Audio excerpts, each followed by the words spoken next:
투표 결과를 말씀드리겠습니다. 대통령 윤석열 탄핵 소추안은 총 투표수 300표 중 가 204표, 부 85표, 기권 3표, 무효 8표로서 가결되었음을 선포합니다. 자, 지금 제가 다시 한번 좀 확인해서 올려드리도록 하겠습니다. 찬성 204표, 부 85, 기권 셋, 무효 사내에 8. 앞서 한 말씀 드리겠습니다. 이 숫자가 맞는 거로 좀 확인해 다시 한번 해볼게요. 존경하는 제가 국민 여러분, 다시 한번 확인하겠습니다. 가 204, 오늘 우리 국회는 부 85, 윤석열 기권 대통령 3, 탄핵 무효 소추안을 8.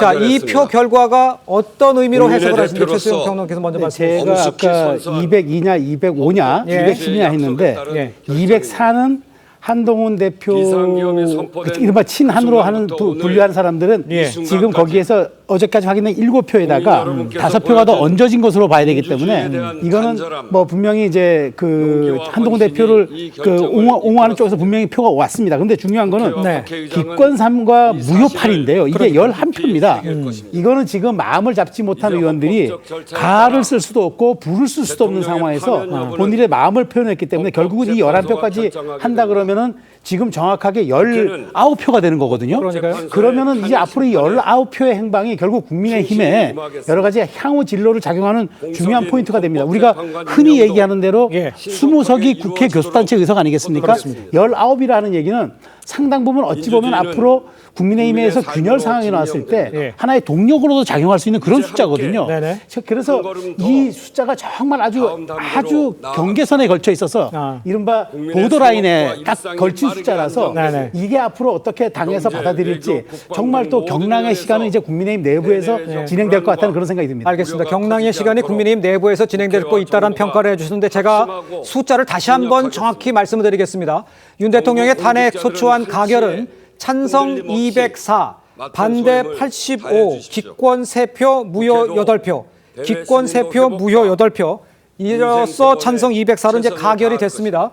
일단 그 마지막으로 윤기찬 국민 여러분, 대변인께서는 이 기권표와 국민 무효표 여러분의 또 전체적으로 19표라고 연말에 예상을 할 수 있는 이 표수의 취소했던 의미를 순간에 어떻게 해석하십니까? 기존의 7표는 명시적으로 이제 공개 찬성 그렇습니다. 의사를 네네. 밝혔고요. 예. 또 12표가 어쨌든 이탈해가지고 찬성으로 간 거잖아요. 네. 그리고 최대 23표가 어쨌든 그 당론과 다른 판단을 한 것 같아요. 네네. 그러니까 23표, 12표 사이에 의사가 어떤 이유인지는 모르겠는데 어쨌든 국내심 내부에서 의견을 하나로 모으기에는 상당히 그 부족했다라는 생각이 드는 거고 또 하나 이제 12표와 관련돼서 이 12표가 이루어지게 된 이탈하게 된 경위는 예. 한 대표가 공개적으로 탄핵 찬성을 피력했기 때문에 그와 관련된 정치적인 책임 공방이 이어질 것 같다.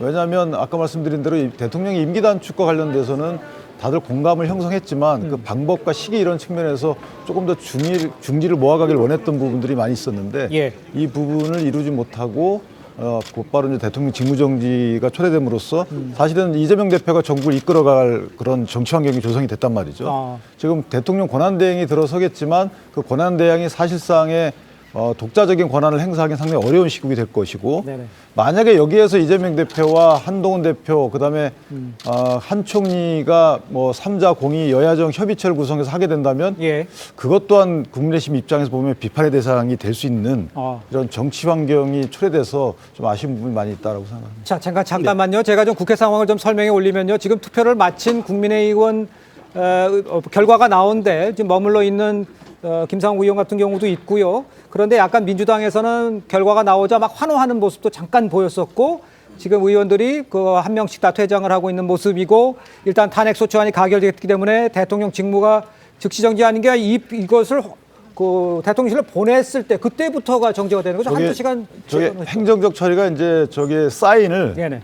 국회의장이 사인을 하십니다. 그렇습니다. 원본과 부본의 사인을 정본과 부본의 사인을 하게 되는데 예. 부본이 대통령실로 직접 아마 송달을 갖고 가서 인편으로 송달을 할 거예요. 네네. 그렇게 되면 몇 시간, 3시간 정도 이전 예외 비춰보면 걸리는데 그때 송달이 된 시점부터 직무정지가 됩니다. 알겠습니다. 그러니까 지금 이제 그 직무정지가 대통령실에 보내는 것과 별개로 네.